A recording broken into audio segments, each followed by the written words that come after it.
அதற்கு பிறகு இருக்கக்கூடிய கிட்டத்தட்ட ஒரு 94 பேர் வந்து இணைஞ்சிருக்காங்கன்னு நினைக்கிறேன். இது நிறைய விஜய் சேது நன்றி சொல்லணும்னா விஜய் சேது சார் ரொம்ப நன்றி சொல்லணும். ஏன்னா தன்னுடைய கிட்டத்தட்ட 30 லட்சம் பேருக்கு மேல இருக்கக்கூடிய ஒரு பேஜ்ல வந்து அவரு இந்த பக்கத்தை வந்து வெளியிட்டு இருக்காரு, நம்முடைய பக்கத்தை. அது மூலியமா ஒரு 33,000 மேலத்துக்கு இது போய் ரீச் ஆயிருக்கு. கிட்டத்தட்ட 30 லட்சம் பேருக்கு மேல பார்க்கக்கூடிய ஒரு வெப்சைட்ல ஒரு 33,000 பேர் வந்து லைக் பண்ணக்கூடிய ஒரு போஸ்டா வந்து நம்ம போஸ்ட் வந்து இருக்கு. சார் வந்து என் மேல மிகப்பெரிய ஒரு மரியாதை வச்சிருக்காரு. நான் அதற்கு மேல ஒரு 100 மடங்கு நான் அவர் மேல மரியாதை வச்சிருக்கேன். அவருடைய பையனுக்கு நான் தமிழ் டீச் பண்றேன் ஒரு பழக்கம் எனக்கு. தமிழ் பார்த்ததுக்கு பிறகு சார் நம்ம வந்து பேசுவோம், தமிழ் சம்பந்தமா பேசுவோம்னு சொல்லி அவரு அடிக்கடி பேசுனாங்க. அதுக்கப்புறம் அவருக்கு இலக்கியம் சார்ந்த வகுப்புகளை நாங்க டிஸ்கஸ் பண்ணோம். இன்னும் நிறைய அவருக்கு எப்படி பேசுறது, இலக்கியம் சார்ந்து பேசும்பொழுது அவரும் நானும் இன்ட்ராக்ட் பண்றது அவ்வளவு சந்தோஷமா இருக்கும். அதனால தொடர்ந்து நானும் அவரும் தமிழ் படிச்சு, நான் அவருக்கு சொல்லிக் கொடுக்குறேன், அவர் எனக்கு சொல்லிக் கொடுத்து நாங்க படிச்சுட்டு இருக்கோம். அதனால இந்த தருணத்துல வந்து விஜய் சேது சாருக்கு மிக்க நன்றியை சொல்லிக்கிறேன். யாருக்கும் இந்த மனசு வராது, உங்களுக்கு தான் தெரியும். நம்ம அண்ணன் தம்பிகளே அந்த போஸ்டுகளை வந்து நம்ம ஷேர் பண்றதுக்கு நம்ம யோசிப்போம். எனக்குலாம் யாராச்சும் நான் அனுப்பவே மாட்டேன். அவ்வளவு பெருந்தன்மையான ஒரு மனிதர் அவருக்கு.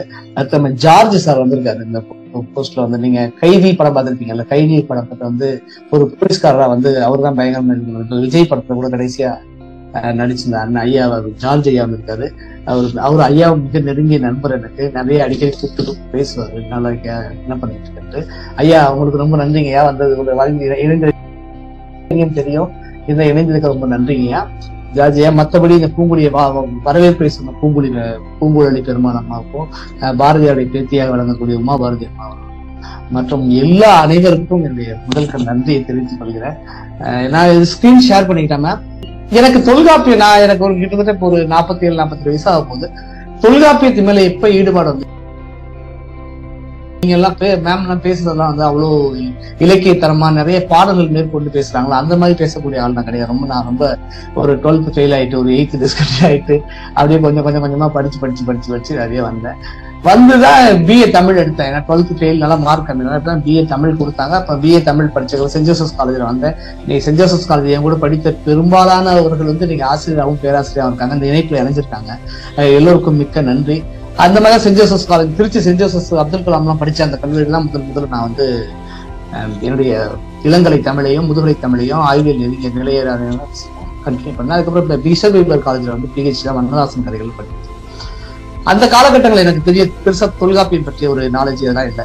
அப்புறம் கொஞ்சமா பிஜி வந்ததுக்கு அப்புறம் நம்ம படிக்கும் பொழுது மற்ற கரஸ்பாண்ட் கோர்ஸ் கிளாஸஸ் நம்ம போய் தொல்காப்பியம் சம்பந்தமா எடுக்கும் பொழுதுதான் எனக்கு அவ்வளவு ஆச்சரியமா இருந்துச்சு. எப்படி ஒரு போக்குவரத்துக்கள்லாம் எதுவுமே இல்லாத ஒரு எப்படி எழுத முடிஞ்சு, நம்மளும் ஒரு காதல் திரும்ப தான் செஞ்சோம், நம்மளால எப்படி காதல்ல வந்து இவ்வளவு அழகா சொல்லித்தர முடியல, எப்படி வந்து பதிவு பண்ண முடியல, இவர் யாரு இவரு அப்படின்னு சொல்லிட்டுதான் நான் அதுக்கப்புறம் தொல்காப்பியத்தை படிக்க ஆரம்பிச்சேன். படிச்சு அப்படியே தொல்காப்பியத்து மேலே என்னோட பேஸ்புக் பக்கங்கள்லாம் கூட எனது இது கண்கள் சொல்லி நான் தொல்காப்பியத்தை தான் வச்சிருப்பேன். தொல்காப்பியம் சங்க இலக்கியம் தான் என்னோட கண்கள். தொல்காப்பியத்தை எனக்கு மெமரி பவர் கொஞ்சம் நாள் மெமரியா இருக்காது, ஆனா வந்து அந்த கண்டென்ட் வந்து எனக்கு உள்ளுக்குள்ள போயிட்டு இருக்கும். அதற்கு பிறகு நலன் குமாரசாமி மற்ற இயக்குநர்கள்ல சேர்ந்து வந்து நம்ம ஸ்கிரீன் பிளே பத்தி நிறைய படிக்கும் பொழுது எல்லா விஷயமும் இங்க இருக்கு அப்படின்ற ஒரு செய்தியை நான் பார்க்கும் பொழுது மிக ஒரு பிரமிப்பா இருந்துச்சு. என்னன்னா இது கிட்டத்தட்ட நம்ம இறையனார் கலவையில் சொல்ற மாதிரி 2ஆம் சங்க காலம் கூட கந்து பார்க்கக்கூடிய தொல்காப்பியத்துல அடிவற்றுதான் எல்லா இலக்கியங்களும். அதுக்கப்புறம் 3ஆம் சங்க காலம் என சொல்லக்கூடிய நம்ம சங்க இலக்கியங்கள் மணிமேகலை சிலப்பதிகாரம் போன்ற நூல்கள்லாம் வருவதற்கு காரணமாகவே இதுதான் அமைஞ்சிருக்குமோ அப்படின்ற ஆஸ்பெக்ட நான் அதை வந்து தேடி பார்க்க ஆரம்பிச்சேன். தொல்காப்பியருடைய ஒவ்வொரு அணுவையும் பார்த்து வியந்து அதுக்கப்புறம் எப்படி நான் பார்க்க ஆரம்பிச்சேன்னா தொல்காப்பியத்தை நீங்க வணக்கம் இல்ல நீங்க பேசலாம் நீங்க பேசுங்க. சரிங்க. அதான் தொல்காப்பியத்தை அதுக்கப்புறமேட்டு தான் நான் பார்த்தேன், என்ன இது இவ்வளவு ஒரு நுணுக்கமான விஷயங்கள் எப்படி இது வந்து இது பண்ணாரு அப்படின்னு. இப்ப நம்ம ஒரு லிங்குஸ்டிக்ஸ் ஆளர்கள் மொழியியலாளர்கள் இருக்கக்கூடிய பார்வை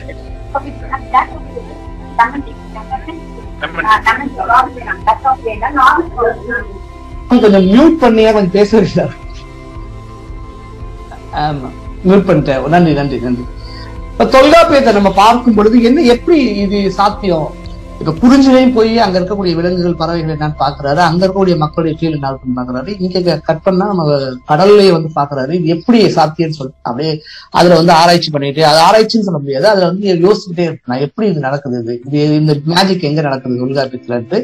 தொல்காப்பியத்துல அவரவர்கள் ஒவ்வொரு ஒரு மொழியியலாளர் வந்து தொல்காப்பியத்தை அவங்க பார்வையில பாக்குறாங்க. இப்ப ஐந்திரம் இந்த அப்படின்னு சொன்னா ஐந்திரம் அப்படின்னு சொல்லி அவங்க பார்வையில் பார்க்கறாங்க. சமணர்கள் உண்மை பாக்குறாங்க. ஒவ்வொரு சமயத்தாரும் தொல்காப்பியத்தை தனக்கான நூல்களா பார்க்கும்போது நான் பேசிக்கா ஒரு சினிமா சார்ந்த, ஒரு திரைப்படம் சார்ந்த, ஒரு நாடகம் சார்ந்த ஒரு ஆளா இருக்குனாங்க அப்படின்ற ஒரு இது பார்வையில பார்க்க அப்பதான் எனக்கு தெரிஞ்சு தொல்காப்பியம் முழுக்க வந்து ஒரு படைப்பை எப்படி படைக்கணும் அப்படின்னு சொல்றாங்க.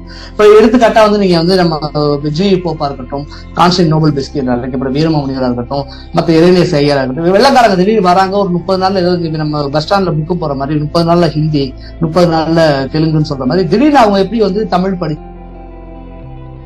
இலக்கண நுழைய போற அளவுக்கு இவங்க வந்திருப்பாங்க. நான் யோசிச்சு பார்க்கும்போது எல்லாத்துக்கும் முழு முதற் காரணம் தொல்காப்பியம் இருக்கும் அப்படிங்கிறது என்னோட அறிவுக்கு வந்து நான் இருந்துச்சு. ஏன் அப்படின்னா தொல்காப்பியத்தை வந்து இப்ப அவர் வந்து 3 சாப்டர் எழுதிப்பா நமக்கு தெரியும். எழுத்து, சொல், பொருள், யாப்பு, அணி அப்படின்னு சொல்லிட்டு 3 சாப்டர் எழுதிப்பா நமக்கு தெரியும். அப்ப 9 சாப்டர், பொருளதிகாரத்துல 9 சாப்டர், மொத்தம் 27 இயல்களை வந்து எனக்கு கொஞ்சம் நான் மன்னிக்கவும், நான் வந்து டீச்சர் நான் ஆறினேன். ஒரு 9 ஆண்டுகள் வந்து பள்ளிகளில் வேலை செஞ்சேன். அதுக்கப்புறம் ஒரு 10 ஆண்டுகள் கல்லூரி வேலை செஞ்சேன். இப்போ ஒரு 4 ஆண்டுகள் செஞ்ச வேலை காலேஜ் ஒரு 23 ஆண்டுகள் வேலை செஞ்சேன். ஆனா என்னோட டீச்சிங் கரியர் ஆரம்பிக்கிறப்ப நான் ஸ்கூல் டீச்சரா இருந்து ஆரம்பிச்சால அது மெட்ரிகுலேஷன் ஆரம்பிச்சா ஆங்கில வார்த்தைகள் நிறைய அந்த மாணவர்களுக்கு ஆங்கிலத்தையும் தமிழையும் சொல்லி பழகிறதுனால ஆங்கிலத்தையும் தமிழ் சொன்னா நிறைய ஆங்கில வார்த்தைகள் வரும். அதனால மன்னிச்சுக்கேன், மறுபடியும் தொடர்றேன். ஒவ்வொரு இயல்கள்லயும் வந்து 9 இயல்கள் வச்சிருந்தாரு. இந்த 9 இயல்கள் வந்து எழுத்துன்னு நம்ம பாத்துக்கலாம். இப்ப எழுத்து என்றால் என்ன அப்படின்னு தான் நான் யோசிக்க ஆரம்பிச்சேன். எழுத்து என்பது ஏதோ வரி வடிவமா அந்த மாதிரி இல்லாம என்னுடைய இதுல வந்து அணுத்திறல்களின் கூட்டமைப்பு அப்படின்னு அவர் சொல்லுவதை வச்சு பார்த்தா எழுத்து என்பது ஒளி அப்படின்னு நான் பார்த்தேன். ஒலிகளின் கூட்டமைப்பு தான் எழுத்து அப்படின்னு நம்ம வந்து அப்பதான் வந்து முதல் எழுத்துது, சார்பு எழுத்துது, கடைசி செய்தியை வச்சுக்கிட்டேன். அப்ப இன்னைக்கு வெள்ளைக்காரர்கள் வந்து மற்ற எல்லாமே வந்து நம்ம மொழியை கத்துக்கிற காரணம், இப்ப நம்மளே ஒரு ஹிந்தி கத்துக்கிறோம், இல்ல ஒரு ஜெர்மனி கத்துக்கிறோம், ஒரு சைனா கத்துக்கிறோம். முதல்ல வந்து அந்த சவுண்டு தான் நமக்கு தேவை. இசையை வந்து ஒன்று இசையில வந்து சவுண்டு தான் முதல்ல நம்ம கேட்போம். சவுண்டு கேட்க ஒரு கீபோர்டு அழுத்தோம்னா அது என்ன சவுண்டு அப்படின்றது. ஆக எழுத்ததிகாரத்தில் இருக்கக்கூடிய 9 இயல்கள்லயும் வந்து பெரும்பாலும் அவர் என்ன சொல்ற ஒலிகளுடைய சவுண்டுல தான் பேசுறாரு அப்படின்ற விஷயத்த நான் எடுத்தேன். நூல் மரபா இருக்கட்டும், மொழி மரபா இருக்கட்டும், அது இந்த ஒலி எங்க பிறக்கிறதா இருக்கட்டும், அதை எப்படி புணர்ந்து இருக்கும், தொகை மரபு உறுதியில் சொல்லிட்டு இந்த 9 அதிகாரங்களும் ஒரு மொழியுடைய ஒலிகளை பற்றி பேசும் இயலாக நான் என்னுடைய பார்வையில் நான் பார்க்கிறேன். இப்ப நான் ஒரு ஃபாரின் காரனா இருக்கேன் அப்படின்னா நான் வந்து பார்த்தோன்னா அந்த மொழியை கத்துக்கிறதுக்கு முதல்ல ஒலி எது இருக்கும், எது ஃபர்ஸ்ட் லெட்டர் ஆரம்பிக்குது, எது கடைசி முடியுது, எந்த வார்த்தையோட புணர்கிறது அப்படின்ற விஷயங்கள்லாம் பாக்குறோம். அப்புறம் புணரும் பொழுது எந்தெந்த வார்த்தையில மயங்குது என்ற வார்த்தையில உயிர் மயங்கல், புள்ளி மயங்கல், குற்றியலுக புள்ளிகள் பாக்குறான்ற இதை பாக்குறேன்.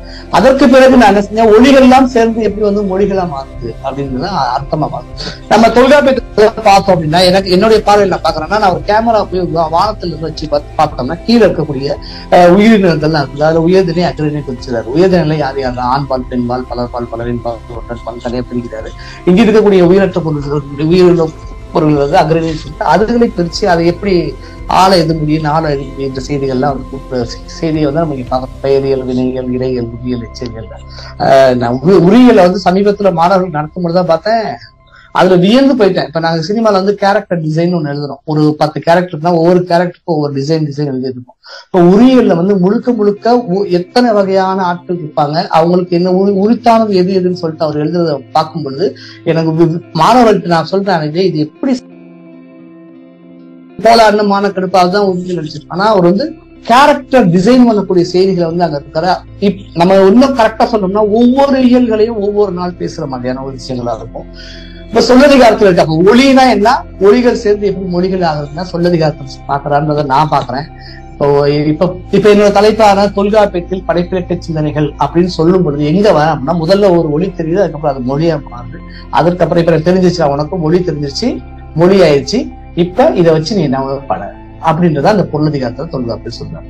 இந்த பொருளதிகாரத்துல சொல்லும் பொழுது எதை வச்சு நான் படைக்கிறது, நான் நாவல் படிக்கிறேன், சிறுகதை படிக்கிறேன், லிட்ரரி ஃபார்ம்ஸ் சொல்ற மாதிரி நாவலையோ சிறுகதையோ நாடகங்களையோ அல்லது திரைப்படங்களையோ படைக்கும் பொழுது நான் எந்த கண்டென்ட் எடுத்துக்கணும். இங்க பொருள் அதிகாரம் அப்படின்றது கண்டென்ட்டா நான் பார்க்கிறோம். அகம், மனிதனுக்கு 2 வகையான விஷயங்கள் இருக்கும். ஒண்ணு அகம், இன்னொன்னு புறமா இருக்கும். இப்ப அகத்திரையிலேயே வந்து ஸ்டார்ட் பண்ணிடுவாரு.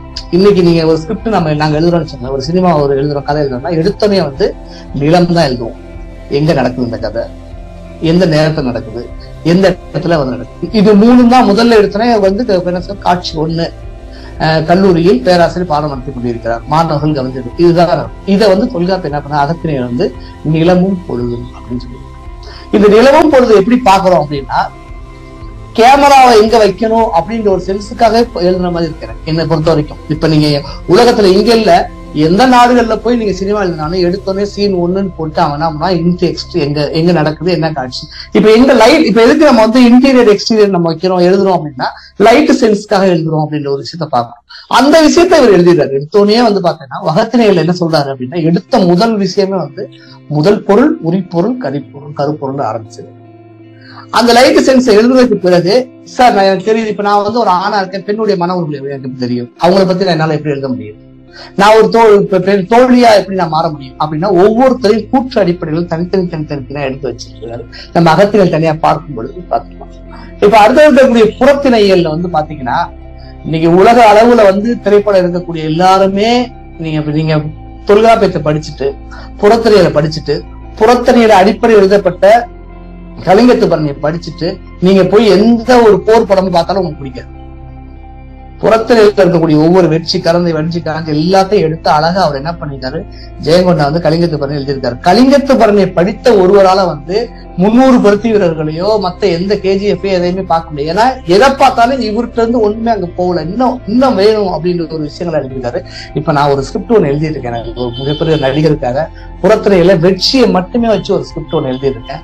ஒரு இங்க இருந்து ஒரு ஆளுநரை கவர போகக்கூடிய இருக்கும்போது என்னென்ன இடர்பாடுகள் இருக்கும், அவங்க எப்படி எல்லாம் வந்தாங்க. அதாவது இப்ப சினிமால வந்து ஒரு என்ன சொல்லுவாங்கன்னா மாஸ் சீன் ஒரு 5 சீன் இருந்தா போதும் அப்படின்னா அந்த 5 சீன் இல்ல, இதுல வந்து ஒவ்வொன்றையும் வந்து 14-15 சீன்கள் வந்து அடுக்கி வச்சிருக்காரு. அதுல வந்து வெற்றி அறவத்தான் நான் படிச்சுட்டு பயந்துட்டேன், அப்படி இருக்கு. வெற்றி அறவம்னா எடுக்கும்போது சவுண்ட் சும்மா ஒரு வார்த்தையில சொல்லிட்டு போயிடும். அதாவது வெற்றி ஆறுகளை கவர போறப்ப அவங்க சவுண்ட் போடுவாங்க. ஆனா அவங்க வந்து இங்க கிளம்புறப்ப என்ன சவுண்ட் இருக்கும், அங்க வந்து அங்க அந்த ஆடு மாடுகள்லாம் இருக்கக்கூடிய இடத்துல வந்து அங்க இருக்கக்கூடிய பறவைகள் என்ன மாதிரி ஓலத்துல வந்து சத்தம் போடுன்றத எவ்வளவு நுணுக்கு நீங்க அப்படி படிச்சு சினிமாவா படிச்சீங்கன்னு வச்சுக்கோங்க, சினிமாவுக்கான கதைக்கு பேர் அப்படியே கட்டி பிடிச்சி முத்தமுழுன்ற மாதிரியான ஒரு ஃபீல் ஆயிரும். அப்படியே வெற்றிகரத்தை அப்படி எழுதிட்டாரு. என்னென்ன சவுண்ட் போடணும், எப்படி கால் தட அந்த கட் பண்ணி முடிஞ்சோடனே எப்படி கால் தடத்தை வைக்கணும், கால் தடத்தை வந்து எப்படி ஷார்ட் ஆரம்பிக்கணும்ன்ற விஷயத்த எல்லாத்தையும் புறத்திணையில் இருந்தாரு. புறத்திணை இருக்கக்கூடிய கிட்டத்தட்ட வெற்றி கறந்தை வஞ்சி காஞ்சி வச்சு உரிமை தும்பை வகை பாடல் எல்லாத்தையும் நம்ம சாப்டரா வேற ஒண்ணுமே பண்ண வேணாம், அதை அப்படியே விஷுவலா நம்ம எடுத்தோம்னாலே இன்னைக்கு உலக அளவுல கோடிக்கணக்கில் சம்பாதிக்கக்கூடியதுக்குண்டான எல்லா கருப்பொருள்களையும் வந்து புறத்திணையில சொல்லியிருக்காரு. இப்ப அகம் இதுல பொருளாதாரத்தில் இருக்கக்கூடிய 9 சாப்டர் வந்து அகத்திணைகள் இதுதான் இருக்கும். அப்புறம் களவியல் கற்பியல்ல காதலை பற்றி பேசிட்டு பொருளியல் வந்து ஒவ்வொருக்கு உண்டான மரபுகள் என்னன்னு சொல்லி பேசியிருப்பாரு. இந்த தலைவனுக்குரிய மரபு என்ன, தலைவிக்குரிய மரபு என்ன, அவங்களுக்கு இயல்புகள் என்ன, எல்லா விஷயத்தையும் அது சொல்லியிருப்பாரு. அதை படிக்கும் பொழுது நீங்க கேரக்டர் டிசைன் இந்த விஷயத்த பேசிடலாம். நான் ஒவ்வொரு சாப்டர் அதுக்கப்புறம் வரேன். அதுக்கப்புறமேட்டு மெய்ப்பாட்டியல் ஒரு சாப்டர். இன்னைக்கு உலக அளவுல வந்து பாத்தீங்கன்னா ரஷ்யால வந்து ஒரு ஸ்டான்ஸ்லாஸ்கி அப்படின்னு சொல்லி ஒருத்தர் இருக்காரு. அவர் வந்து ஒரு ஆக்டிங் ப்ரிப்பர் அப்படின்னு ஒரு புத்தகம் ஒன்று எழுதுறாரு. அந்த ஆக்டிங் ப்ரிப்பர் புத்தகத்தை வச்சுதான் உலகம் முழுக்க இருக்கக்கூடிய எல்லா நடிகர்களும் நடிப்பை பத்தி அவங்க வந்து கத்துக்கிறாங்க. அதாவது மிரர், இப்ப நான் எப்படி பேசுறேன்னா நீங்க அந்த மாதிரி பேசிட்டாருன்னு சொல்லி அவர் ஒரு நிறைய எக்ஸசைஸ், அவர் ஒரு நாடகத்தை ஒரு 1800 தான் வாழ்ந்துருக்காரு. நாடகம் சார்ந்த நடிப்பை எப்படி எல்லாம் வந்து கொண்டு வரணும்ன்றதுக்கு ஒரு புத்தகம் போட்டிருக்காரு. உலகத்துல இருக்கக்கூடிய ஹாலிவுட்ல இருக்கக்கூடிய எல்லா நடிகரும் 2 வகையா வந்து அவர் புத்தகத்தை ஃபாலோ பண்றவங்க ஒருத்தவங்க, அவங்க புத்தகத்தை ஃபாலோ பண்ணாத ஒரு குரூப், இப்படிதான் 2ஆ தெரிஞ்சிருக்காங்க. அவர் புத்தகத்தை வச்சிருக்காங்க. 1800 எழுதப்பட்ட ஸ்டான்ஸ்லாஸ்கி புக்கை விட 2ஆம் சங்கத்தில் எழுதப்பட்ட மெய்ப்பாட்டியில் இந்த சாப்டர் 1 போதும் நமக்கு மிகச்சிறந்த ஒரு நடிகரா மாறலாம். இப்ப இந்த மெய்ப்பாட்டியல்ல வந்து மெயினா என்ன பாடுனா என்ன, ஒவ்வொரு பாடையும் நீங்க வந்து இப்ப நம்ம தமிழாசிரியர் பெரும்பாலும் இருக்கனால என்ன பண்ணா அந்த மெய்ப்பாட்டியல மட்டும் வச்சுக்கிட்டு மாணவர் வந்து நாடக பயிற்சி இதை வச்சு கொடுத்தீங்கன்னு வச்சுக்கோங்களேன். ஏன்னா அகந்த வரக்கூடிய மெய்ப்பாடு என்ன, புறத்துல வரக்கூடிய மெய்ப்பாடு, அகத்துக்கு புறத்துக்கு பொதுவான மெய்ப்பாடு என்னன்னு சொல்லிட்டு ஒவ்வொரு சாப்டரையும் தனித்தனியா எழுதி வச்சிருக்காரு தொல்காப்பியர். இதை வந்து ஒரு வச்சு இன்னைக்கு வெளியிட்டோ இல்ல வந்து இது ஒரு படைப்பிலக்கம் வச்சு மாணவர்களுக்கு சொல்லி கொடுத்தோம்னாலே மிகச்சிறந்த ஒரு நடிகர் பட்டாளத்தை உருவாக்க முடியும். அப்படிங்கிறதுக்கு உண்டான ஆஸ்பெக்ட் தான் இந்த மெய்ப்பாட்டு. நம்ம சும்மா நகை அழுகை இனிவருக்கு அச்சல்களை பெருமிதம் சொல்லிட்டு 9 உறுப்பு சொல்லிட்டு போயிடலாம். ஒவ்வொன்றையும் ஒண்ணு இருக்கு. அது எப்படின்னா ஒரு பெண் வந்து பயங்கர ஸ்டிப்பா இருப்பா, முதல் தன் ஆடவனை பார்க்கும் பொழுது அவ உடம்புக்குள்ள உள்ள நெகிழும் பொழுது தாவணி வந்து அதை இழுத்து விட்டானா அவ வந்து அந்த பையனுக்கு வந்து பிடிச்சிருக்குன்ற விஷயத்த வரைக்குமே என்ன செய்யறாரு, ஒவ்வொரு பாடுகளையும் மெய்ப்பாடுகள் எழுதியிருக்காரு. அப்புறம் ஓமையில உங்களுக்கு தெரியும், மரபியல் தெரியும். ஓமையில் தான் வந்து அணி இலக்கணமா பின்னாடி பேசப்படுது. செய்யுள் எல்லாம் படிச்சோன்னு வச்சுருந்தேன். இன்னைக்கு கிட்டத்தட்ட சிலப்பதிகாரத்துல வந்து 12,000 ராகங்கள் இருக்குன்னு சொல்லியிருக்காரு. எங்க இருந்து எடுக்காரு, செயல இருந்து எடுக்கிறாரு. இந்த 12,000 ராகங்கள் இவங்க வந்து என்ன பண்ணாங்க, இப்ப கர்நாடக மியூசிக்ல மற்ற இசையில வந்து 72 ராகங்கள் வச்சா பேசுறாங்க. இப்ப நீங்க செய்யுளியல்ல எழுத்து அசை சீரை வச்சு பிரிச்சு படிச்சோம்னா அது வேற டாபிக். இப்ப நான் சமீபத்துல திருச்சி இந்திரா காந்தி கல்லூரியில போய் ஒரு டாபிக் பேசுறேன், யாப்பதிகாரத்துல உள்ள இசைக்கூறுகள் சொல்லிட்டு யாப்புல எப்படி இசை இருக்கு, யாப்புல இருக்கக்கூடிய அசை சீரை பிரிச்சு பார்த்துட்டு நீங்க பாட்டு பண்ணீங்கன்னா எந்த ராகம் உங்களுக்கு தேவை கிடையாது. இந்த மாதிரி கம்போதியா ராகம் வேணும், அந்த ராகம் வேணும், இந்த ராகம் கல்யாண ராகம் தெரிஞ்சுக்கணும், கா 1 கா 2 கா 3 எல்லாம் எதுவுமே தேவையில்லை. செய்யுள் இருக்க எழுத்தசை சீரை பிரிச்சுட்டு நீங்க பாடி பார்த்தீங்கன்னாவே எல்லாமே தெரியும். ஆக என்னுடைய ஆய்வுங்க படிப்பை என்ன சொல்ல வரேன் அப்படின்னா, தொல்காப்பியத்துல முதல்ல எழுத்து வந்து சவுண்ட சொல்லி கொடுக்குறாரு, சவுண்ட்ல எப்படி சொல்ல மாறுன்னு சொல்றாரு. அதுக்கப்புறமேட்டு எல்லாம் தெரிஞ்சிச்சா, இந்த ஒரு காதல் பத்தி எழுதணுமா, காதலுக்கு அகத்திணையில் ஃபர்ஸ்ட் படி அப்படின்னு சொல்லி கொடுக்குறாரு. ஆக தொல்காப்பிய படைப்பிலக்கியத்துல அகத்திணையில், களவியல், கற்பியல், பொருளியல் எல்லாமே ஒவ்வொன்றுமே வந்து நீங்க ஒவ்வொரு காட்சி எழுதுறீங்க. இல்ல எனக்கு சினிமா எழுதுன அவசியம் கிடையாது, எனக்கு சினிமா பிடிக்காது, நான் நாடகம் எழுத போறேன், நாடகம் எழுதியா வா அகத்திணை படி. இல்ல நான் வந்து ஒரு நாவல் எழுத போறேன். நம்ம வந்து உலகத்திலே வந்து பாத்தீங்கன்னா கிட்டத்தட்ட தமிழ் சினிமா வந்து ஒரு 100 ஆண்டுகள் ஆயிடுச்சு. தமிழ் சிறுகதை வந்து ஒரு 100 ஆண்டுகள் ஆயிடுச்சு. ஒவ்வொரு ஆண்டுகள்லயும் பாத்தீங்கன்னா ஒரு மிகப்பெரிய ஒரு கஷ்டம். இப்ப நான் ஒரு அசிஸ்டன்ட் டைரக்டர் சேர்த்து விடுறேன், அவங்க கேட்கிற முதல் தான் ஒரு ஹீரோ ஹீரோயின் மீட் பண்ணணும். மீட் பண்ணும் பொழுது அவங்க எப்படி மீட் பண்ணுவாங்கன்னு ஒரு சீன் சொல்லுவாங்க. சீனுக்கு எங்க போறது, எங்கேயும் போகணும், நேரம் அகத்திணை படிச்சா உங்களுக்கு சீன் கிடைச்சிடும். இப்ப எல்லா படைப்பிலக்கியத்துக்குண்டான அடிப்படை கூறுகளா வந்து தொல்காப்பியர் சொல்லியிருக்காரு. இதை வந்து நம்ம மாணவர்கள் இந்த ஆஸ்பெக்ட்ல சொல்லி கொடுத்தோம்னா அவங்க ஈஸியா படிச்சுட்டு கதை எழுதுவதற்காக கற்று எழுதுறதுக்கு. இப்ப நான் முதல்ல வந்து நம்ம என்ன செய்யலாம், அகத்திணையில் பார்க்கலாம் அப்படின்னு நினைக்கிறேன். அந்த அடிப்படையில் நம்ம அகத்திணையில பார்த்தோம், எழுத்து தெரிஞ்சிருச்சு, சொல் தெரிஞ்சிருச்சு. இப்ப நம்ம என்ன பண்ண போறோம், ஒரு காதல் காட்சி எப்படி எழுதணும் அப்படின்னு தொல்காப்பியர் சொல்றதை நம்ம பார்க்கலாம். இப்ப காதல் காட்சி எழுதணும்னா முதல்ல என்ன செய்யறாரு, மனிதர்களுக்கான காதல் உணர்வுகளை 7 வகையை பெறுகிறார். 1 கைக்கிளை, இன்னொன்னு பெருந்திணை, நடுவுல ஐம்பிணை. இது எல்லாத்துக்கும் நமக்கு தெரியும். ஆனா எங்களுக்கு சீனா எழுதுறதுக்கு அவ்வளவு சூப்பரா இருக்கலாம். இப்ப நம்ம இதெல்லாம் வந்து எல்லாமே படிச்சிருப்போம், எனக்கு தெரியும். ஆனா காட்சியா எழுதுறப்ப எப்படி இருக்கும், இப்ப கைக்கிளை அப்படின்றது என்ன சொல்றாங்கன்னா, கைனா வந்து சிறுமை, கிளைனா உறவு, சிறுமியான உறவு. ஆனா தொல்காப்பியர் வந்து அப்படி சொல்லல அப்படின்னு சொல்லி ஆய்வாளர்கள் சொல்றாங்க. என்ன சொல்றாங்கன்னா, நான் வந்து லவ் ப்ரொபோஸ் பண்ண போறேன் ஒரு பொண்ணை போய் என்னுடைய காதலை சொல்ல போறேன் அப்படின்னா, அந்த காதலை சொல்றதுக்கு முன்னாடி நான் என்ன நினைக்கிறேன், என்ன எனக்கு நடக்கும், என்ன நிகழ்வு நடக்கும், சொன்னதுக்கு பிறகு அந்த பொண்ணு வந்து என்ன அக்செப்ட் பண்றதுக்கு என்ன நிகழ்வு நடக்கும் அப்படின்றதான் கைக்கிளை சொல்லியிருக்காரு அப்படின்னு ஆய்வாளர்கள் சொல்றாங்க. பெருந்திணை அப்படின்னா வந்து பொருந்தா காமம் அப்படின்னாங்க. பொருந்தா காமம் அவர் சொல்லல. அவர் வந்து பின்னாடி வந்து காதல்லாம் தீர்ந்து போனதுக்கு பிறகு, காமம் தீர்ந்து போனதுக்கு பிறகு வரக்கூடிய காதல் தான் வந்து பெருந்திணைன்னு சொல்லி அவர் சொல்லியிருக்காங்க. நம்ம எல்லாத்துக்கும் தெரியும். இப்ப ஐந்திணை அப்படின்னா என்ன அப்படின்னு கேட்டீங்கன்னா, உங்களுக்கு தெரியும், குறிஞ்சி, முல்லை, மருதம், நெய்தல், பாலை அப்படின்னு சொல்லி 5 வகையான காதல் உடையது அப்படின்னு சொல்றாரு. இதுல நான் கைக்கிளைக்கான விளக்கம் கொடுத்துருக்கேன். இப்ப நம்ம அந்த அதுல போகாம ஐந்திணையை பற்றி நம்ம பார்க்கலாம். இப்ப நம்ம சீன் எப்படி எழுதுறது, பெருந்திணை சீன் எப்படி எழுதுறது அப்படின்னு தான் பார்க்கணும்.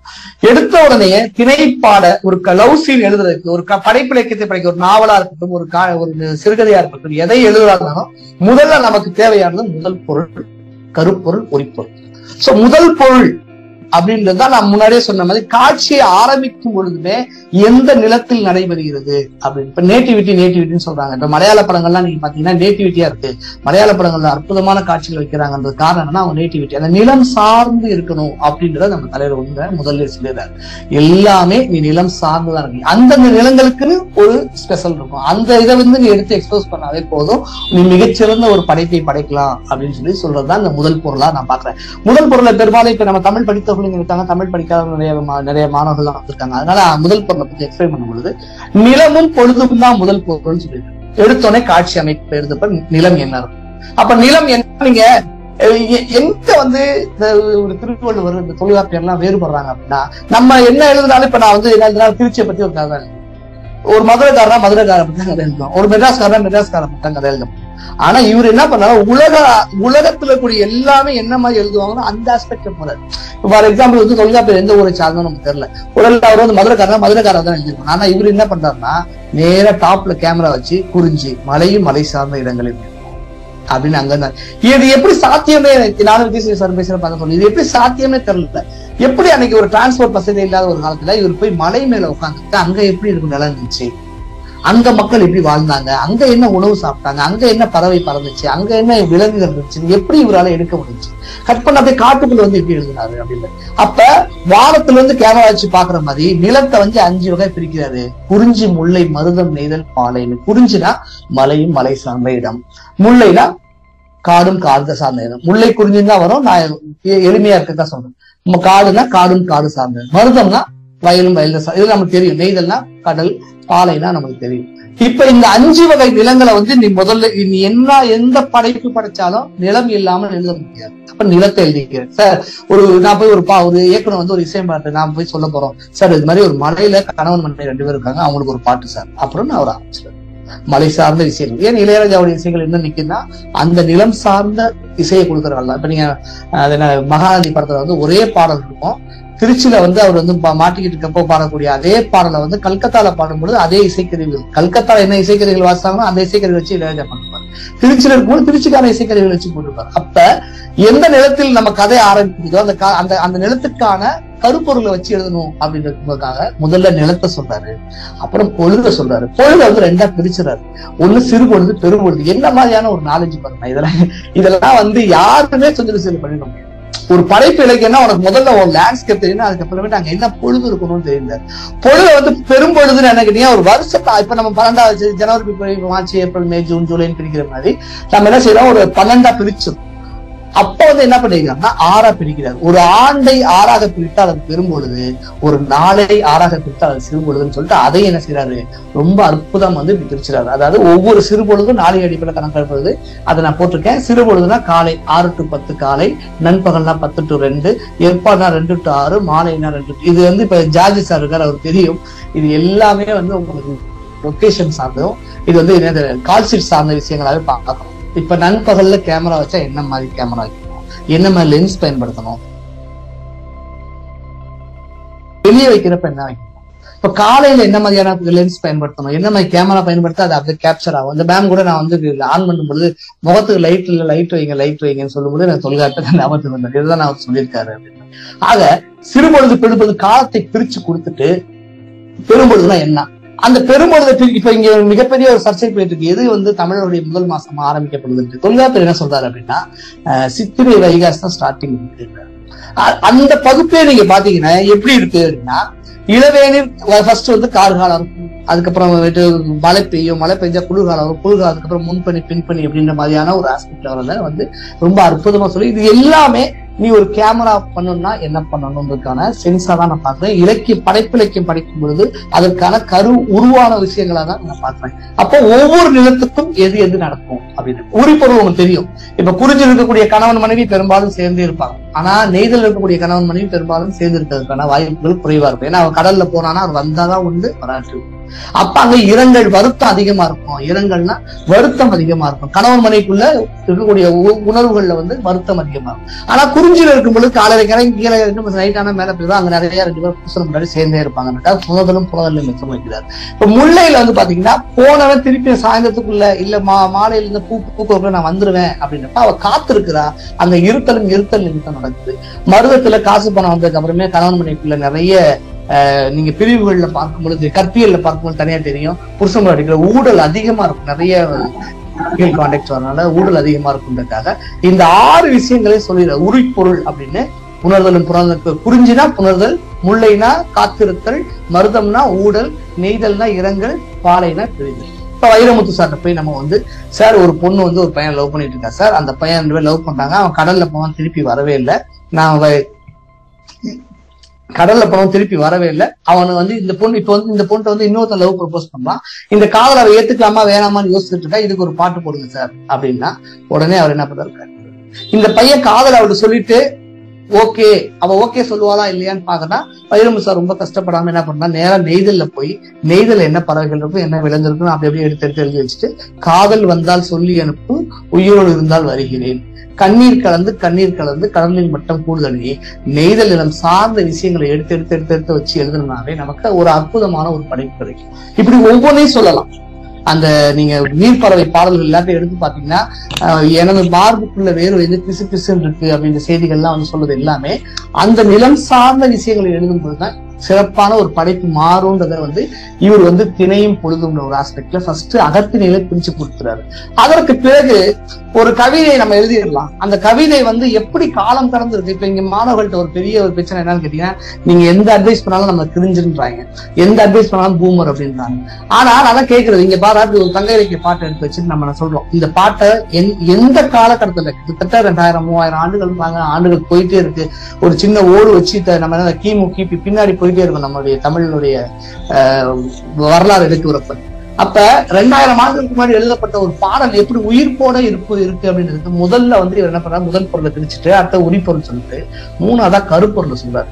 கருப்பொருளை நீங்க எந்த படைப்பு எழுதினாலும் சரி, நீங்க ஒரு நாடகம் எழுதுறீங்க, சிறுகதை எழுதுறீங்க, சினிமா எடுக்கிறீங்க, எதா இருந்தாலும் சரி, கருப்பொருளை ஆட் பண்ணாம எழுதுறீங்க, அந்த கவிதை வந்து சுவையா இருக்காது, ஸ்டாண்டர்டா இருக்காதுன்றது. இப்ப கருப்பொருள்னா என்ன அப்படின்னா, தெய்வம், உணவு, மா, மரம், புல், பறை, செய்தி, யாழ், பகுதி, இந்த 9 வகையான விஷயங்களை தொல்காப்பியர் சொல்றாரு. நம்பியக பொருள் வந்து 14 வகையான கருப்பொருள்கள் இருக்கு அப்படின்னு சொல்றாரு. இந்த விஷயங்களை ஆட் பண்ணாம தான் நம்மளுடைய படைப்பின சிறக்காது. ஃபார் எக்ஸாம்பிள் வந்து நம்ம ஒரு பாட்டு எடுத்துக்கலாம்.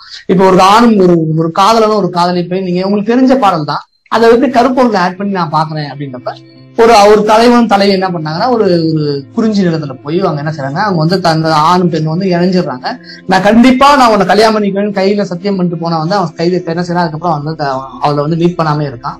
இதை வந்து தோழிட்டு சொல்றா, இது மாதிரி வந்துருப்போம், நானும் அவனும் போனடி, இது மாதிரி அந்த இடம் சில்லு இருந்துச்சு, அருவி கொட்டி இருந்துச்சு, அருவில இருந்து தண்ணி ஓடிட்டு இருந்துச்சு, அந்த இடத்துல வந்து இது இருந்துச்சு, நாங்க வந்து அங்க வந்து இது ஒண்ணு ஆயிட்டோம். ஆனா அவன் கையை பிடிச்சி சத்தியம் பண்ணா நான் வந்து திருப்பி வரவே இல்லை, என்ன பண்றது அப்படின்னு சொல்ல ஒரு பாட்டு எங்களுக்கு தெரியும். யாரும் இல்லை தானே கல்வன் தானது வைப்பின் ஞானம் செய்வான் அந்த பாட்டு தெரியும். அந்த பாட்டு எப்படி உயிர் போல இருக்கு அப்படின்னு பாத்தீங்கன்னா, அதுல உள்ள கருப்பொருள்கள் தான் நம்ம பார்க்கணும். அப்ப பறவை என்ன அவ சொல்லுவா, அப்ப யாருமே பார்க்கலையா, பார்க்கவே இல்லை, அப்ப என்னதான் நடந்துச்சு, ஒரே ஒரு பறவை மட்டும் பார்த்துச்சு, என்ன பண்ணுச்சு, அதுவும் அதுக்கான இறையை தான் பிடிச்சிட்டு இருந்துச்சுன்னு சொல்லிட்டு போயிடுறாரு. அப்ப இந்த தெய்வம் அங்க ஒரு கவிதை எழுத போறோம், ஒரு காதல் கவிதையோ ஒரு புறம் சார்ந்த ஒரு விஷயங்களை எழுத போறோம் அப்படின்னா, அங்க இருக்கக்கூடிய தெய்வம் என்ன, அங்க சாப்பிடக்கூடிய சாப்பாடு என்ன, அங்க இருக்கக்கூடிய விலங்கு என்னமா ஆனா விலங்கு, அங்க இருக்கக்கூடிய மரங்கள் என்ன, அங்க இருக்கக்கூடிய புல் என்ன, புல்னா பறவை தெரியும் உங்களுக்கு, அங்க இருக்கு வாசிக்கக்கூடிய பறை என்ன, அங்க இருக்கக்கூடிய செய்தி என்ன, அங்க இருக்கக்கூடிய யாழ் என்ன, இப்படி இந்த 9 கருப்பொருளை நீங்க ஆட் பண்ணி, இப்ப நீங்க அதுக்கப்புறம் நம்பிக்கையில வந்து என்ன செய்யலாம், ஒரு 14 கருப்பொருள் இருக்கிறாரு. இப்ப நம்ம நிறைய ஏற்றிக்கலாம். இப்ப நீங்க எடுத்துக்கிட்டா வந்து மணிரத்னமுடைய படங்கள்ல வந்து ட்ரெயின் இல்லாம அவரோட பெரும்பாலும் காதல் காட்சிகள் அமைக்கப்பட்டாரு. இப்படி எங்க நடக்குதோ அந்த சார்ந்த விஷயங்களை வந்து நீங்க எழுதி வச்சு எழுத முடியுமா, நம்முடைய படைப்பு இலக்கியம் வந்து சிறந்து விளங்குது, காலம் கடந்து நிக்குதுன்றதை நான் ஒரு பாக்குறேன். இப்ப நான் வந்து ஒரு கவிதை ஒன்று எழுத போறேன் அப்படின்னோடனே நார்மலா ஒரு கவிதை எழுதிருப்பேன். எழுதுனதுக்கு பிறகு என்னோட மனசு என்ன செய்யுது, தொல்காப்பியர் சொல்லக்கூடிய அந்த கருப்பொருள் ஆட் பண்ண உள்ள அப்படின்னு சொல்லி, அப்ப அங்க என்ன செய்ய, நானே வந்து ஒரு பறவையோ, நானே அங்க ஒரு பறையோ, நானே ஒரு யாழை எதையோ ஒண்ணு ஆட் பண்ணி எழுதும் பொழுது அந்த கவிதை எல்லாராலும் என்ன செய்யுது, கனெக்ட் பண்ணிக்கப்படுறது எழுதுற செய்தியை நம்ம இங்கே பார்க்கிறோம். அகத்திணையில முதல் பொருள் கருப்பொருள் உரிப்பொருளை பேசுறாரு. அதற்கு பிறகு ஒவ்வொரு நிலத்திலையும் இதுதான் வந்து பயங்கர பியூட்டியா இருக்கும்.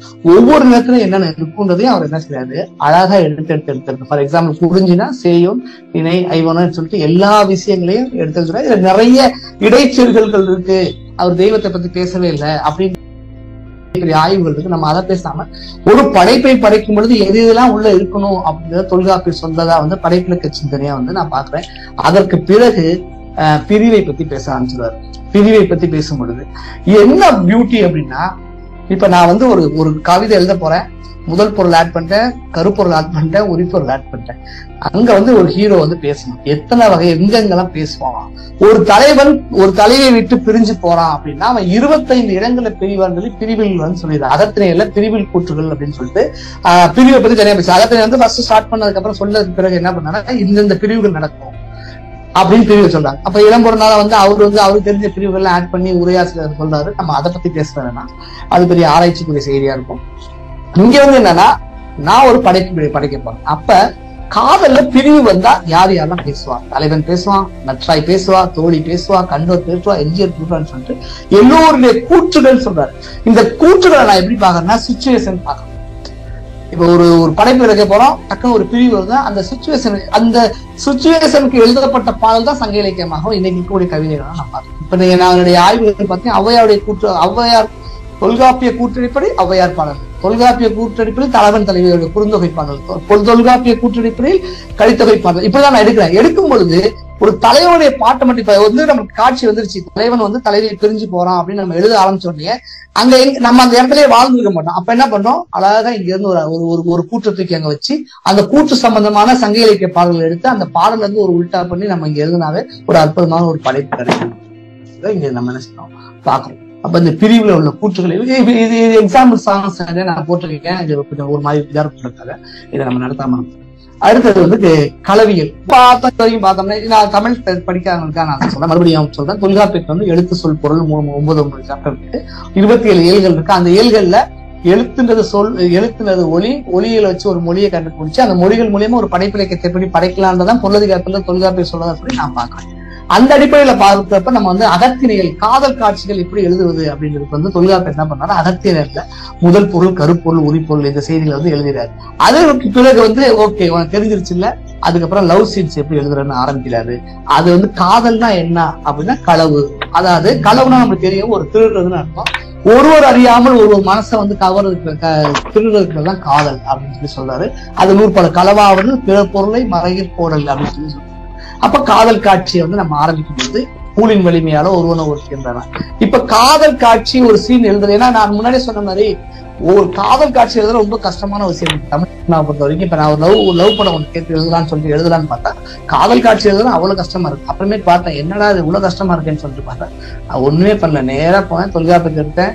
காட்சி, இந்த தொல்காப்பியம் முன்னாடி சொல்ற மாதிரி படிநிலைய காட்சி, ஐயம், தெளிதல், தேரல், இந்த 4 வச்சேன். 4 சீன் எழுதுனேன். அப்படியே ஒரு படம் வந்துருச்சு.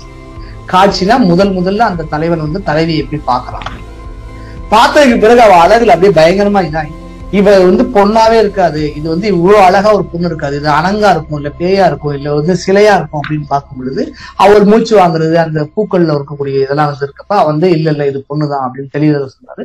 அப்புறம் தேர்தல், இந்த 3 நீங்க ஒண்ணுமே இல்ல, காதல் காட்சிக்கு எழுதுனா ஒரு தலைவன் ஒரு தலைவி இருப்பான், ஒரு ஹீரோ ஒரு ஹீரோயின் இருப்பான். அவங்க வந்து ஃபர்ஸ்ட் மீட் எப்படி பண்றாங்க, காட்சி பார்த்தா அந்த பொண்ணை பார்த்துட்டு என்னவென்று சொல்வதெல்லாம் 5 பேராக இருந்தப்ப ஐயத்துக்கு ஒரு பாட்டு, அதுக்கப்புறம் அவள்ல பொண்ணுதான் தெரியாது அதுக்கு ஒரு சாங் வச்சு, இப்படி காட்சிகளை அமைச்சாவே நம்மளுக்கு ஒரு மிகச்சிறந்த ஒரு படைப்பிலைக்கு உருண்டதை தொல்காப்பியர் என்ன செஞ்சாரு, இந்த காட்சி ஐயம் தெளிவு தேர்தல் சொல்றாரு. அதுக்கப்புறம் வண்டே, இதெல்லாம் உங்களுக்கு தெரியும், வண்டே இலையே வள்ளிப்பூவே கண்ணே அலமரல்னா தெளிவு எப்படி வந்து ஒரு பெண்ணை வந்து கடவுளாக இல்ல, அவ பேயா இல்ல மனசினா இருக்காங்க. இது எல்லாமே கேமரா சென்ஸ் வரைக்குமே எழுதி. அதான் நான் பாக்குறப்ப எனக்கு பயங்கர பிரமிப்பா இருக்கு, இந்த ஆளுக்கு எப்படி வந்துச்சு. நம்ம ஒரு நாவல் எழுதுனோம்னா இது தூக்கி வச்சு என்ன செய்யலாம், காட்சிகள் எழுதிடலாம். அதுல வந்து நம்ம சொந்த சரக்கை கொஞ்சம் வச்சு உள்ள வச்சு எழுதணும்னா என்ன இதா இருக்கும். அப்ப தலைவன் தலைவருடைய வயது எப்படி இருக்கும் அப்படின்னு சொல்லி சொல்றாரு. ஒரே வயது தான் இருக்கணும் அப்படின்றாரு. ஒன்றே வேறே அப்படின்னா வேற ஆண்பால் பெண்பாலா இருக்கணும். ஒருத்தன் வந்து ஆண் வந்து கொஞ்சம் வயசு ஜாஸ்தியா இருந்தாலும் பரவாயில்ல, மிக்கோனாயிரும் கடிவரை இருக்குன்னு சொல்றாரு.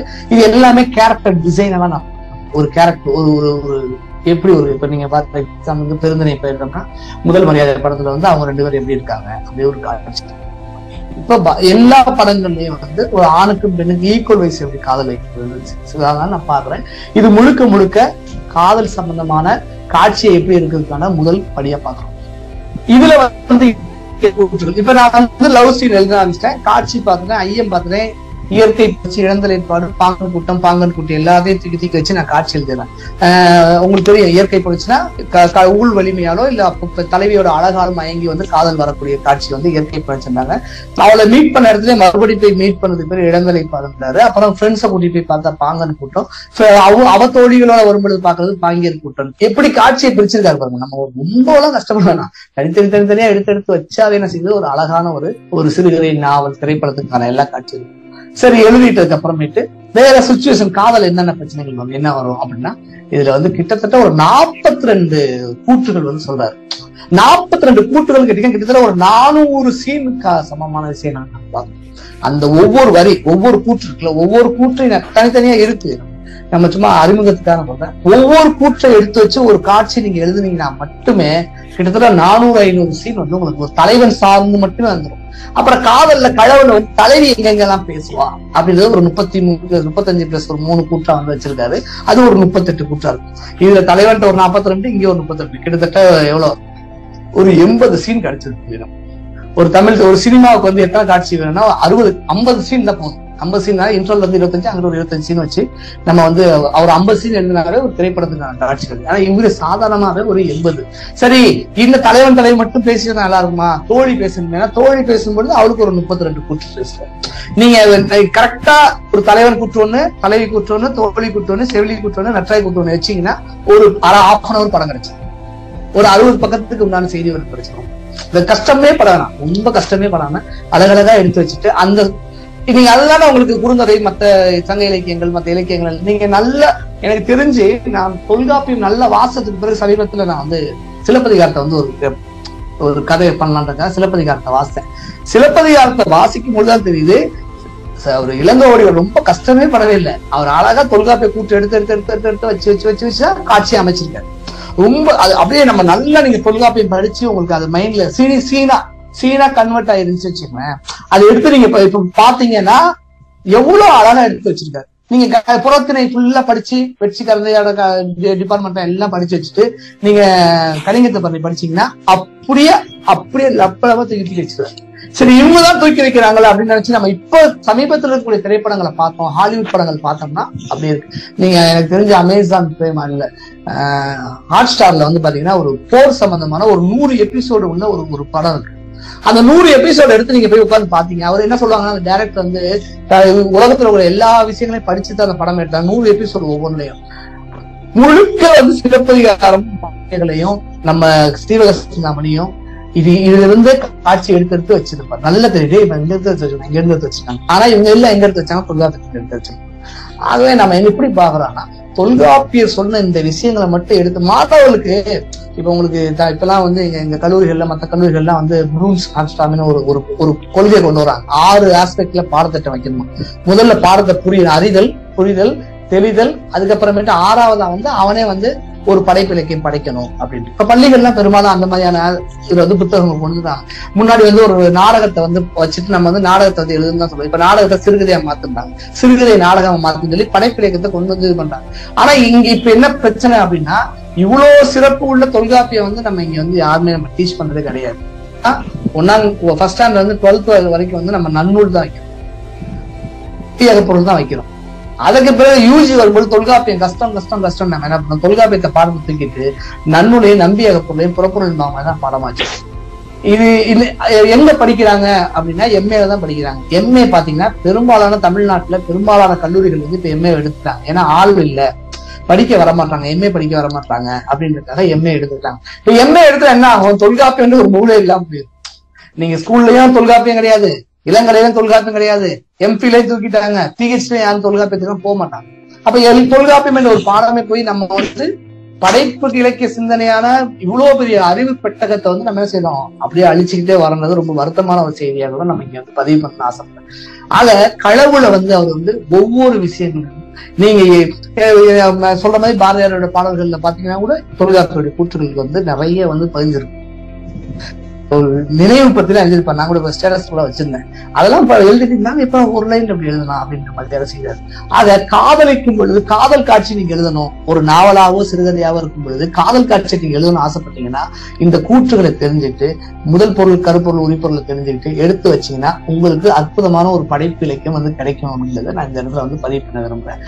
அடுத்து வந்து கற்பியல் அதேதான். ஒரு கணவனுக்கும் மனைவிக்கு இருக்கக்கூடிய உறவுகள் என்ன, அவங்க எப்படிதான் இருக்கணும்.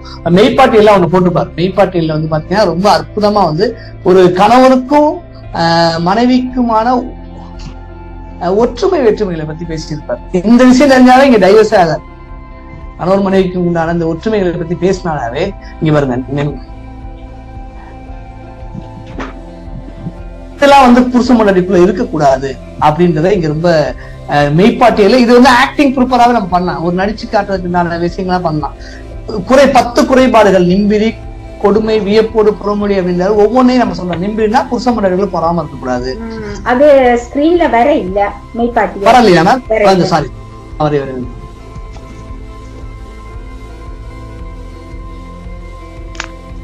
ஸ்கிரீன்ல கொடுத்தீங்கன்னா அது பாடு பாக்குறதா இருக்கு.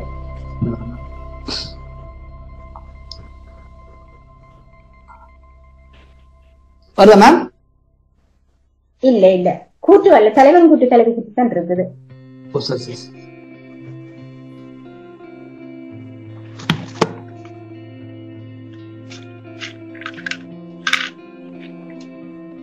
இப்ப மெய்ப்பாட்டியல்ல கொடுத்திருக்காரு. மெய்ப்பாட்டியல்ல வந்து எப்படி வந்து நான் சொல்ற மாதிரி ஆக்டிங் பர்பஸா பாக்குறப்ப இது வந்து கணவன் மனைவிக்குள்ள இருக்கக்கூடிய 10 குறைபாடு இது எல்லாமே சீன் இருக்கு. இது எல்லாமே வந்து ஒவ்வொன்றுக்கும் ஒரு 100 சீன் எழுதலாம். நீங்க எழுதிட்டு உங்களுடைய நீங்க என்ன மாதிரியான படம் எடுக்க போறீங்க, நீங்க என்ன மாதிரி நாவல் எடுக்க போறீங்க அப்படின்ட்டு. இப்ப நிம்பினா பொறாமை, புருஷன் முன்னாடி பொறாமை வச்சு எவ்வளவு சீன் எழுதலாம் யோசிச்சு பாருங்க. ஒரு 1000 சீன் எழுதலாம். எப்படிலாம் வந்து பொறாமையால ஒரு கணவன் மனைவி பிரிகிறாங்க, கொடுமைப்படுத்தக்கூடிய இயல்பு வந்து 2 பேத்துக்குள்ள எப்படி இருக்கு, தாழ்வு மனப்பான்மை எப்படி இருக்கு, ஒருத்தருக்கு ஒருத்தர் தான் குடும்பத்தை பத்தியும் தான் புருஷனுடைய வீட்டை பத்தி எப்படி புறம் கூடுறாங்க, தேவையில்லாம எப்படி எல்லாம் குற்றம் காண்பாங்க, எப்படி மறந்து போறாங்க, சூழல்னால வரக்கூடிய பிரச்சனை என்ன, தான் பிறந்த குலத்தை பற்றி வீண் பெருமை பேசக்கூடிய என்ன, என்னதான் காசு காதல் இருந்தாலும் வறுமை வந்துச்சுன்னா அந்த குடும்பம் வந்து சங்கடம். அப்புறம் ஒருவர் வந்து மற்றவங்களோட கம்பேர் பண்ணி பேசக்கூடாது. இந்த 10 இயல்புல வந்தா புருஷன் முன்னாடி சண்டை வந்துருப்பாங்க. இப்ப நம்ம அழகா வந்து மன்றம் வந்த திண்டலுக்கு என்ன படம் மௌனராக மாதிரி ஒரு படம் இருக்கிறப்ப இது 10ஐயும் வச்சு சீன் பண்ணி இதுல வந்து நல்லது கெட்டதுன்னு மாத்தி வச்சிருந்தாங்க. என்ன செய்ய நமக்கு வந்து ஒரு அற்புதமான ஒரு திரைப்படம் கிடைச்சிடும் அப்படின்ட்டுதான் இங்க பார்க்கக்கூடிய பார்வையை நம்ம பார்க்கணும். அதே மாதிரி புருஷன் முன்னாடிக்குள்ள இருக்கக்கூடிய ஒற்றுமைகள் என்ன அப்படின்றதையும் என்ன செய்யறாரு அவர் வந்து தனித்தனியா பிரிச்சு நம்மளுக்கு காட்டிடுறாரு. எங்க இருக்குது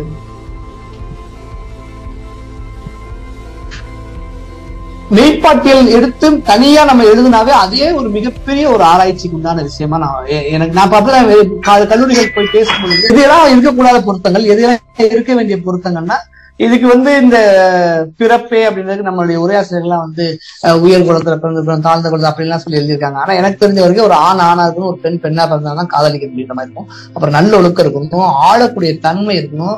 2 பேத்துக்கும் இன்னைக்கு வந்து நீங்க ஒரு கணவன் மனைவிக்கு உண்டான வயது விஷயத்தை பத்தி நிறைய சைக்காலஜிகளா பேசுறாங்க. அந்த வயது விஷயம், தோற்ற பொழிவு வந்து எப்பயுமே ஒரு வந்து கொஞ்சம் ஃப்ரெஷ்ஷா கிளம்பி இருக்கிறதுக்கும், நல்ல ஒரு ஃப்ரெண்ட்ஷிப் வச்சிருக்கணும். இல்லாட்டி இந்த குடும்பத்துக்குள்ள எவ்வளவு பெரிய சண்டைகள் வரும்ன்றத காம வாயில்றாரு. அப்புறம் நடுநிலையில இருக்கணும், என்னைக்கா இருந்தாலும் நம்ம வந்து ஒருத்தர் சைடு பேசக்கூடாது, இறக்க குணம் இருக்கணும், உயிர்களுக்கு அன்பு செலுத்தணும்னு சொல்லிட்டு இது எல்லாமே நான் என்னவா பாக்குறேன் அப்படின்னா காதலுக்கான படைப்பிடிக்கிறதுக்கான ஒவ்வொரு சீனான நம்ம இது நம்ம யூஸ்வலா வந்து இது அவர் வந்து மெய்ப்பாட்டியில சொன்னாரு. இந்த மாதிரி நான் மெய்ப்பாட்டில கூடிய எல்லா காட்சிகளுமே காட்சி எழுதுவதற்கான ஒரு பயிற்சியா தான் நாங்க வந்து நான் எழுதிட்டே இருக்கேன். நிறைய காட்சிகள் இப்ப நாங்க நிறைய இது டிஸ்கஸ்லாம் போறோம். டிஸ்கஸ் போகும்போது இந்த காட்சிகளுக்கு இப்படி வைங்கன்னா அவங்களுக்கு ரொம்ப ஈஸி, ரொம்ப வசதியா இருக்காது. பரவாயில்ல, இது ரொம்ப ரொம்ப சிம்பிளா இருக்குங்க இது அப்படின்னு சொல்லி என்ன செய்யறாங்க, எடுத்து எழுதிக்கிறாங்க. இப்படி நம்ம பொருளதிகாரத்தில் இருக்கக்கூடிய ஒவ்வொரு இதையும் எடுத்து பார்த்தோம்னா எல்லா செய்திகளுமே படைப்பிலத்துக்கான ஒரு கூறுகளா தான் நான் பார்க்க வேண்டிய ஒரு சூழல் இருக்கு. நம்ம இப்ப நீங்க வந்து நீங்க தமிழ் இந்தியில வந்து பத்மாவதி அப்படின்னு ஒரு படம் வந்திருக்கும். இப்ப நீங்க தமிழ்ல கூட வந்து 96 ஒரு படம் வந்திருக்கும். அந்த 96 படத்தோட கதை என்ன அப்படின்னு பார்த்தோம்னா ஒரு 2 பேர் காதலிப்பாங்க, காலக்கூர்ல வந்து 2 பேர் மீட் பண்ண முடியாம கல்யாணம் பண்ண முடியாம திருப்பி வந்து அந்த பொண்ணை பார்த்தா என்ன நடக்கும் அப்படின்னு தான் ஒரு அற்புதமான ஒரு காட்சி. இது வந்து இங்க காமக்கிழத்து கூற்றாவே என்ன செய்யறாரு, தொல்காப்பியர் 8 இடங்கள்ல பேசுறாரு. 8 காமக்கிழத்து எங்கெங்கெல்லாம் பேசுவா அப்படின்ற விஷயங்களை வந்து 8 இடங்கள்ல வந்து ரொம்ப அற்புதமா சொல்லு. புல்லுதல் மயக்கும் புலவின்றார். நான் வந்து ஒரு பொண்ணை லவ் பண்றேன், ஏதோ ஒரு காலகட்டத்தில் அவளை கல்யாணம் பண்ண முடியாம போயிருது. திருப்பி நான் வந்து பாக்குறப்ப அவ வந்து யாரையுமே கல்யாணம் பண்ணாம இருக்கா. உடனே வந்து நான் வந்து அவள் கல்யாணம் பண்ணிக்கிறேன். கல்யாணம் பண்ணதுக்கு அப்புறம் அவளுக்கு எனக்கு எங்கெங்கெல்லாம் சண்டை வரும், எங்கெங்கெல்லாம் காமக்கிழத்தி பேசுவான்னு சொல்லிட்டு 8 இடங்கள் எழுதியிருக்கேன். இப்போ ஒரு ஃபார் எக்ஸாம்பிள் மாதவி நம்ம சொல்லலாம். மாதவியை வந்து கல்யாணம் பண்ணிருப்பா, 2 பேரும் தலைவன் ஒன்னா இருக்கும் பொழுது அவ வந்து வம்பிழுப்பா. அதான் புல்லுதல் மயக்கும் புலவின்றாரு. என் வீட்டுல வந்து அந்த பொண்ணு ஏதாவது திட்டினாங்கன்னா என்ன பேசுவாங்க அப்படின்றது எல்லோரும் செய்தி நிகழ்ச்சின்றாரு. என்னுடைய குழந்தைகளை பார்த்தா அவ வந்து எப்படி வந்து நமக்கு பிறக்க வேண்டிய குழந்தையா இருக்காச்சே அப்படின்னு சொல்லி அவன் இது பாருங்க, எல்லாமே காட்சியா தான் இருக்கும். இந்த காட்சியை வச்சு எழுதுனாவே நீங்க இந்த காமக்கிழத்தி கூற்றுகளை படிச்சுட்டு நீங்க வந்து பாலுமேந்திர படங்கள் பாத்தீங்கன்னா அப்படியே பாலுமேந்திர தொல்காப்பியத்தை படிச்சு எடுத்த மாதிரி ஒரு ஃபீல். நீங்க ஹிந்தியில வந்து இருக்கக்கூடிய கரண்ட் படங்களை பாத்தீங்கன்னா இதே மாதிரி இருக்கும். ஹாலிவுட்ல இருக்கக்கூடிய இப்ப நிறைய படங்கள் வந்து நீங்க இந்த மாதிரியான காட்சி அமைப்புகளை கொண்ட படங்களாவே நான் வந்து பார்க்கிறேன். ஆக இப்படி ஒவ்வொரு விஷயங்களையுமே தொல்காப்பியத்துல இருக்கக்கூடிய பொருளதிகாரத்தை மட்டும் படிச்சு இப்ப நீங்க புறத்தினை எடுத்து பாத்தீங்கன்னா கிட்டத்தட்ட எல்லாமே புறம் சார்ந்த போர் சார்ந்த கலங்கள். இன்னைக்கு பேன் இந்தியான்னு சொல்லக்கூடிய மிகப்பெரிய படங்கள் வர்றது காரணம் என்னன்னா போர் படம் வந்து உலகத்துல எல்லாமே பார்ப்பாங்க. ஒரு போர் வன்முறை தான் இன்னைக்கு அதிகமா பாக்குறாங்க. அந்த போர் சார்ந்த படங்கள் எடுக்கணும்னா நீங்க புறத்தினை வச்சு எழுதுனீங்கன்னா மட்டுமே போதும். நமக்கு வந்து 100 கோடி இல்ல ஒரு 500 கோடிக்கான ஒரு படங்கள் இருக்கிறதுக்கான ஒரு பார்க்கணும். இப்ப நான் நிறைய அது மாதிரிதான் இந்த இதுகளை வச்சுதான் எழுதுறேன். நான் எங்கேயுமே கஷ்டமே படுறதில்லை. இதுல வச்சே பெரும்பாலும் என்ன பண்றேன், காட்சிகள் எடுத்துறேன். ஆக என்னுடைய இந்த ஆய்வின் படி என்ன சொல்றாங்கன்னா, தொல்காப்பியத்தில் இருக்கக்கூடிய அனைத்து பொருளதிகாரத்துல எல்லா சாப்டருமே படைப்பிலக்கியத்துக்கான கூறுகளை தான் அவர் சொல்லியிருக்காரு அப்படின்ற ஒரு விஷயத்தை நான் பதிவு. நன்றி, வணக்கம்.